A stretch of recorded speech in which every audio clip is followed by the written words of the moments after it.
Hello, everyone. Welcome to one of the last few episodes of Tooways to Skin a Cat for this year, a show where we talk career experiences, entrepreneurship, and investments. The main aim is to show that there's more than one way to be successful other than just climbing the corporate ladder. We are live on LinkedIn and YouTube, and the show will be available on podcast by tomorrow.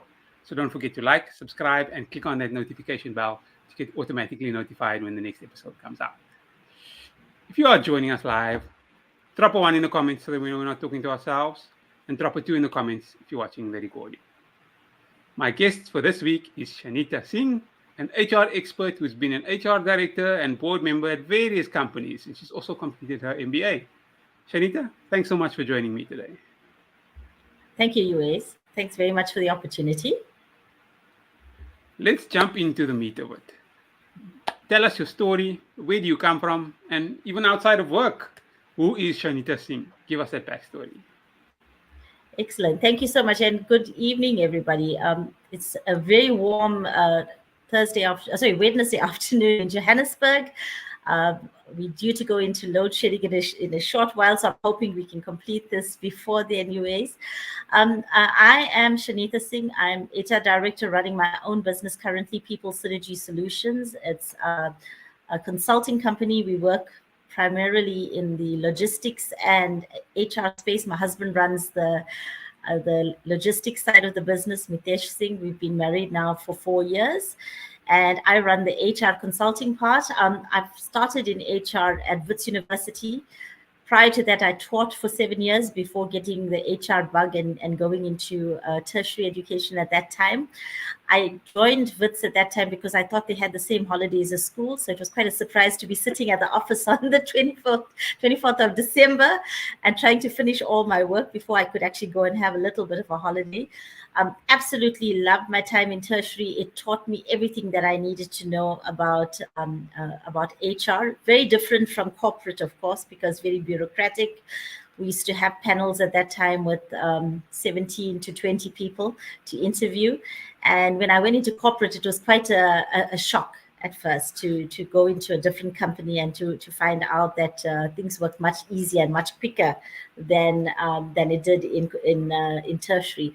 But Wits was a very good starting point for me. I loved my time there, and I made very good friendships, and I have very strong ties still with Wits. So one of the projects that I've worked on quite a bit in HR during my time in primarily mining companies, US, was to start up learnerships.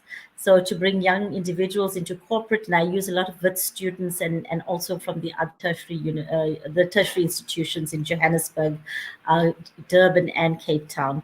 So it has been quite a long career. I did my MBA when I was working at Wits. I was one of the first support services staff members to be given a bursary to do the MBA.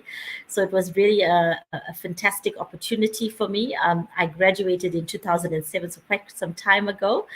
And then I was invited back to do the CPLC, which is the Certified Program in Leadership Coaching. And that's where the coaching bug caught me. I was the gold medal student, so I topped the class, and it was a fantastic opportunity to start coaching in the businesses that I went into. I've worked in several large global organizations, Metso, which is mining, Sandvik, which was the last company that I worked at, as well as WSP, which is an engineering company. And I've used the coaching skills during that time to coach the learners that I spoke of, as well as the excos that I've sat in. I've been executive director for Metso and for WSP, and then last year at Sandvik.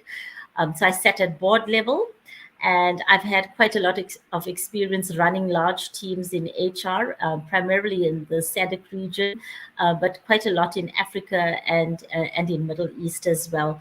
And I'm hoping to go back into corporate in the new year to see if I can find something that will be challenging and exciting. I do like consulting because of the freedom that it gives me, but the market's not been great this year. There's a lot of companies that have cut back their spending when it comes to training and to coaching, particularly because those are seen as nice to haves rather than must haves. So that covers most of it, I think. And other than, I take it, working day to day with your husband outside of work?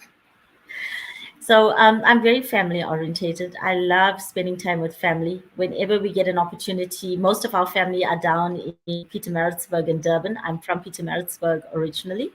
So whenever we get an opportunity, we get together. My mom turned 80 this year in November, so we had a little bit of a family gathering, and we're hoping to do the same in December. My husband comes from quite a large family as well, so we tend to spend a lot of time with our siblings and our parents as much as we can. Okay.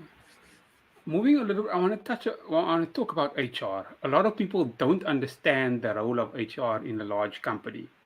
Um, I know some people will say they're not, I mean, who do they protect?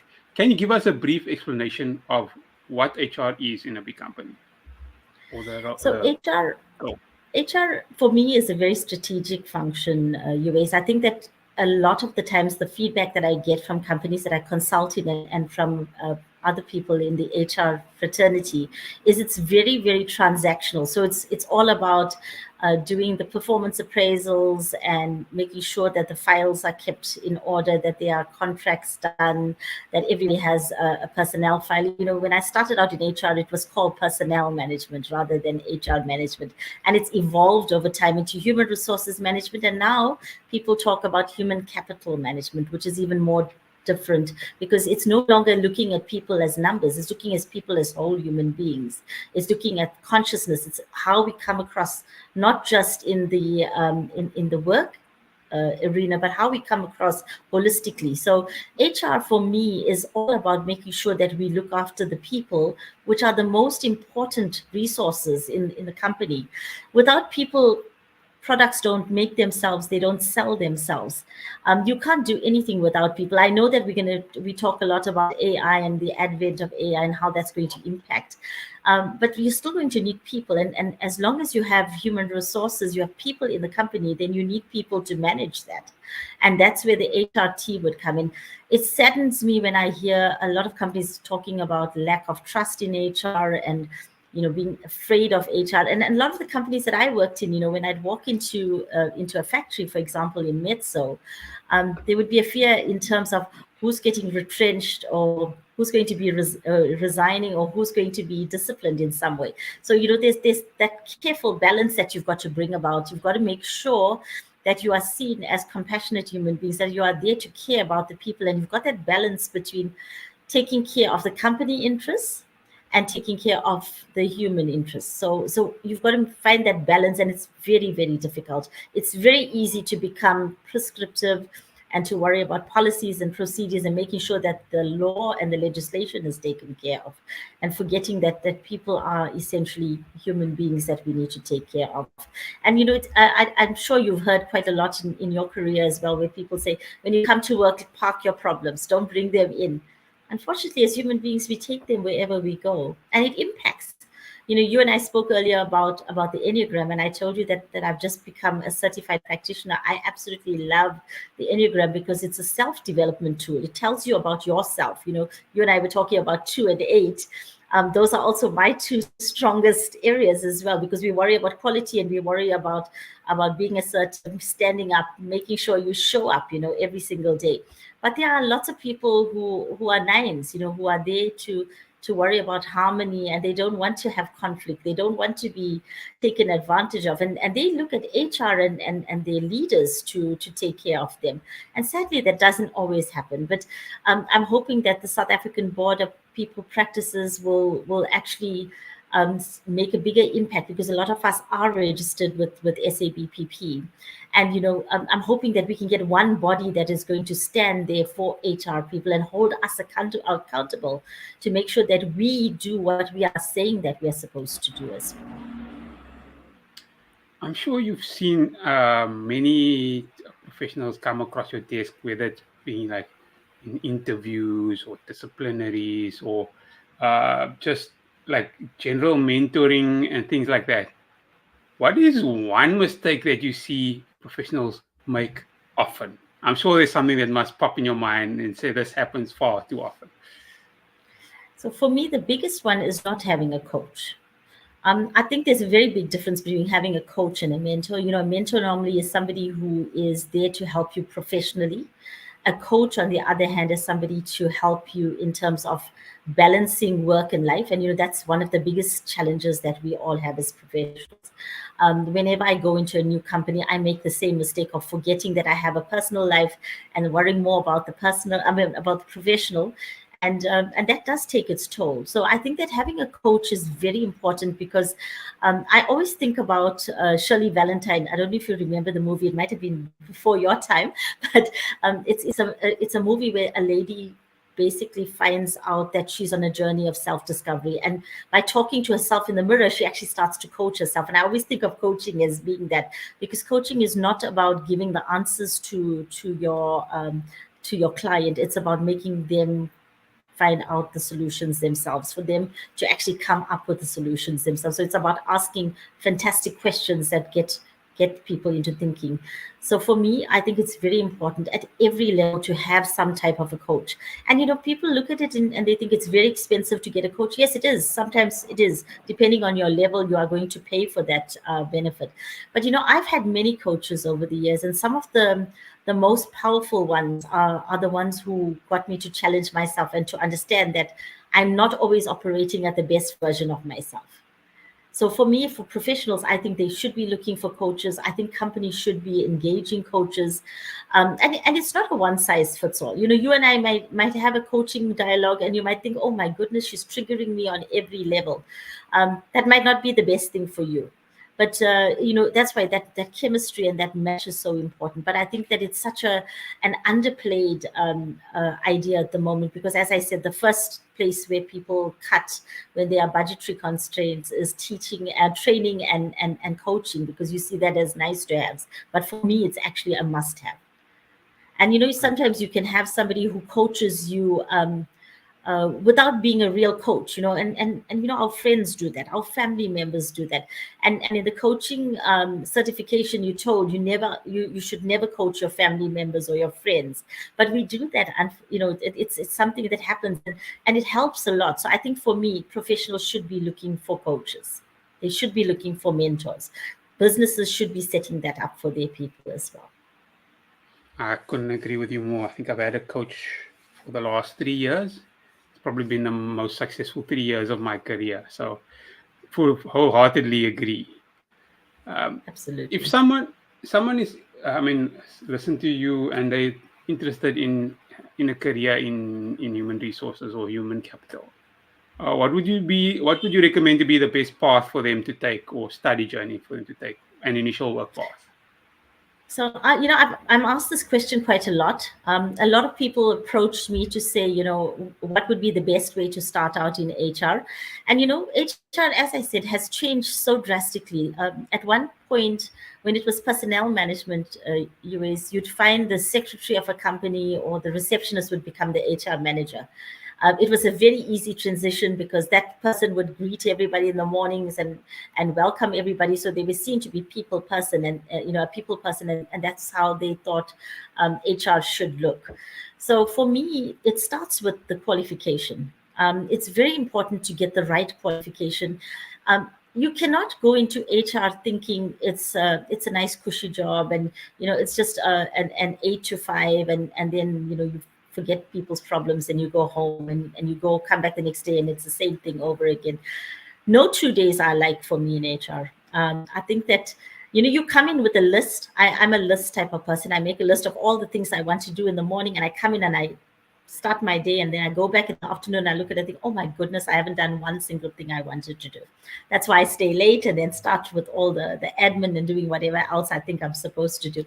The best moments for me are those when I interact with people. I miss that in the consulting company, because most of my work is done from behind the Zoom camera or behind Teams, and there's not much interaction. I miss having people around me, and I miss interacting with people.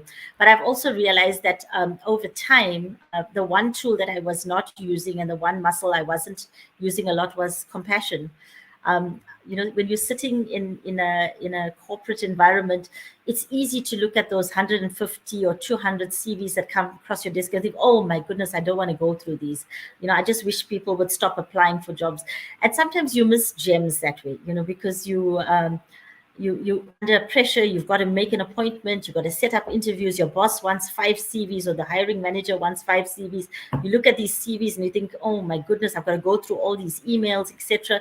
And we've got fantastic systems that's supposed to help us, but these Boolean searches are quite scary at times. If your CV doesn't match those words, I might miss somebody who's really fantastic. So for me, it's essential to have the training. It's essential to have that qualification. It's important to go to conferences. It's important to actually interact with other HR professionals, because a lot of my learning has come from my colleagues and my friends, from people who I meet at dinner, who I meet at conferences, who tell me, I'm doing this. What do you think of this? And a lot of learning is passed on that way. So it's very important to have those building steps before you can get into the career itself. And HR is a career, it's a vocation. If you don't like people, don't go into HR. I've had people who I inherited when I went into jobs who said, I actually hate people. And I thought, oh my God, you're in the wrong job. What are we going to do? So they're more interested in being psychometrists in the back office, looking at reports and putting the data analytics together. And they're fantastic at that, but they shouldn't be out there meeting people. They're not HR generalists. They're not HR business partners. And, there's so many different routes that you can take in HR. The data analytics is going to be one of the biggest transitions that we have as HR professionals, because there's so much more that you can do rather than just generating a sick leave report, for example. There's so much that you can find out in terms of wellness, in terms of people's mental wellness, in terms of where their well-being is. And I think that, if you want to go into HR, you really need to love people. So for me, that's important. For the audience, we will be responding to questions towards the end. So please add your questions to the comment section now so that we don't miss them. I remember when I started working, it was around the global financial crisis in 2008 and 2010, it's a while ago. A few of my friends at the time who worked in HR, and they were always very concerned when large layoffs happen, because they always used to tell me the HR department is actually one of the first departments that gets downsized or closed. Is that still the case, or have we evolved since then? So I might be talking tongue-in-cheek now, but HR is normally the last department because we have to put off the lights after everybody leaves the building.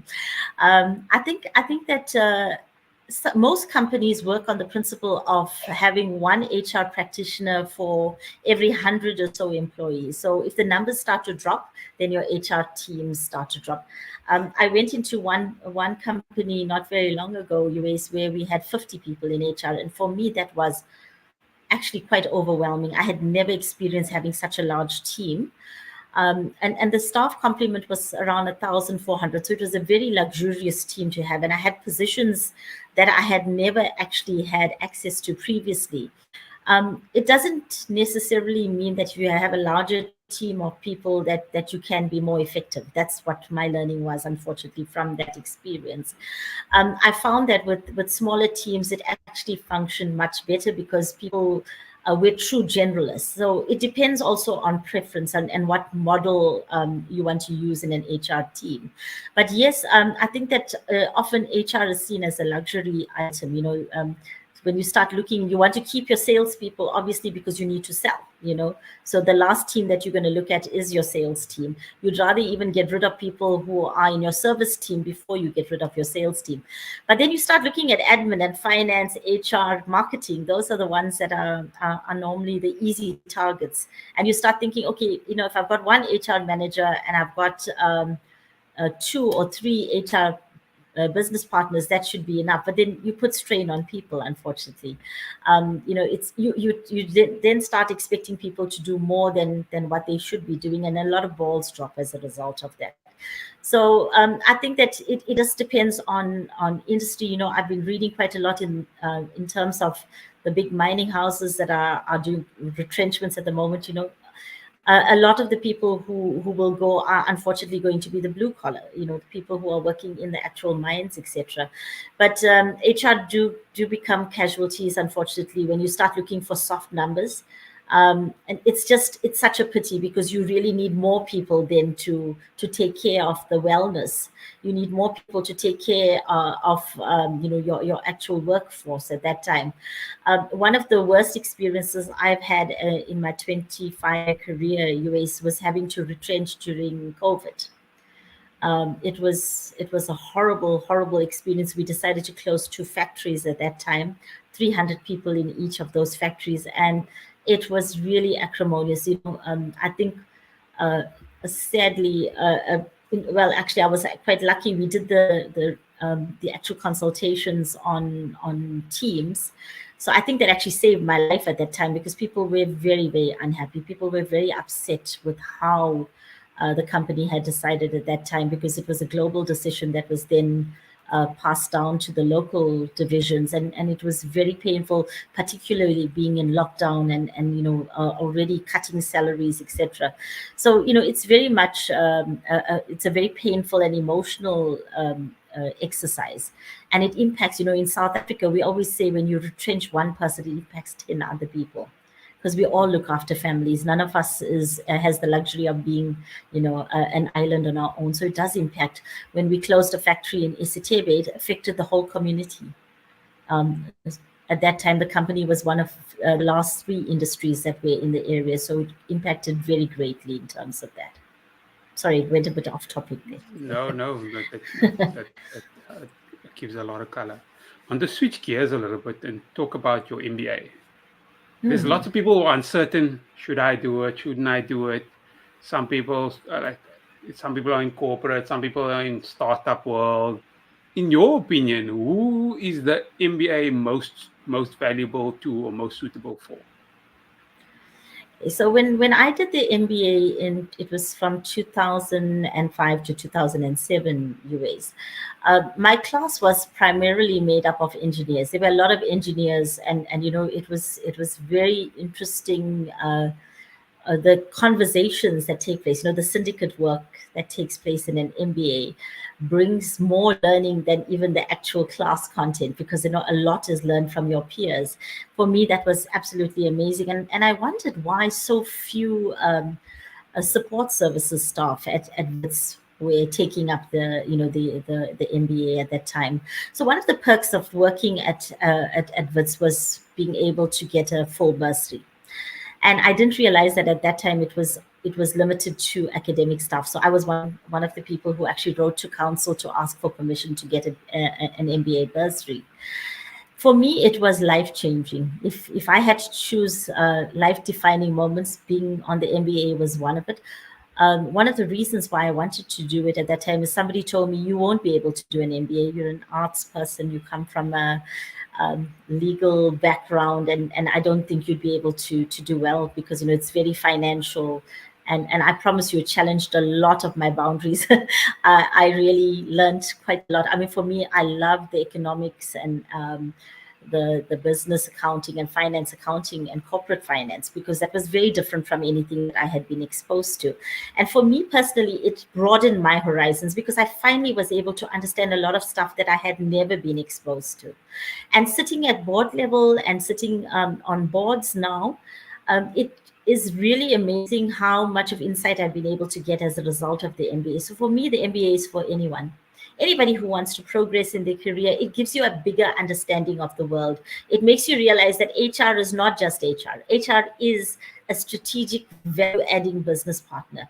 It is about understanding the finances. It is about understanding the markets. It's about understanding what sales is. It's about understanding what operations are all about. So if you don't have that holistic view, and the MBA gives you that, there's a joke about the MBA. How do you know if somebody has an MBA? Do you know the answer? They'll tell you. Yeah, always, because it's a huge achievement. A lot of people who don't have MBAs will sit at exco meetings and say, oh, these people who have MBAs, they think they know everything. It's a really big joke amongst us, that there's such a big difference, but it gives you a totally different view. And for me, if you can afford it, it's hugely expensive.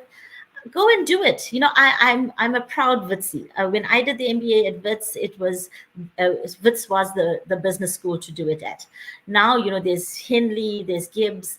I've had a number of staff members who've gone and done their MBAs through different business schools, and it's absolutely amazing how different you are when you come back. That knowledge really sets you apart. It really changes the way you look at it. When you read a newspaper, which is very rare nowadays, I know, you look at it differently. When you read about different companies, about Anglo American wanting to pull out, that they want to change their business model. If you look at Sibanye, the retrenchments that are going there, it gives you a totally different view on it, because you start understanding that there's a lot of mechanisms. There are lots of levers and drivers in an organization. It's not just about profit. It's not just about making money. So from that perspective, it changes the way you look at things, and for me that was really life changing. So I would say go ahead and do it as quickly as you can. It gives me a lot of clarity. Any last few words from you? Anything we didn't discuss that you'd like the audience to know? I just want people to know that, for me, one of the biggest issues at the moment is authentic leadership in South Africa. So I'm a coach. I coach a lot of leaders in businesses. I coach a lot of excos as well. And it's been a very insightful 2 years, in the sense of being able to sit on the other side. So I understand the challenges that come from being in a business and being under constant pressure, but also understanding that that it is about making money at the end of the day. All businesses are here to make money, but a lot of people sacrifice their ethics and their values in that process, Tooways. And for me, that's very sad. And I think South Africa is in the crisis that we are in because of that. We are losing a lot of our young people. Everybody, as soon as they graduate, what do they want to do? They want to move to the US, they want to move to Australia, New Zealand, Europe. And, we lose a lot of people. Our engineers, as soon as they graduate, they get offers from companies overseas, and they're out of here. Those of us who are left behind, also, I mean, I'm sure it's occurred to you, and it's occurred to me as well, that sometimes, are we ever going to get out of this load shedding? Are we ever going to get out of the water crisis? Are we ever going to get out of the corruption that is here? The only way we can change that is if we have authentic leadership at all levels. If we start looking at it with ethics, and we start leading with our heart rather than leading with the brain always. So for me, that servant leadership has to come in, that authentic leadership has to come in. And my greatest wish is that South Africa does start moving in that direction. If I can do that one lead at a time, then I feel I have done what my purpose has brought me here for. Leading with your heart. I think that's a good way to end the show. The show has been live on YouTube and should be available on podcast by tomorrow. If you're watching on YouTube or listening on the podcast and you feel that it's added value, please share it with at least one person who will also enjoy it. Shanitha, thank you so much for your time. Thank you so much, Tooways.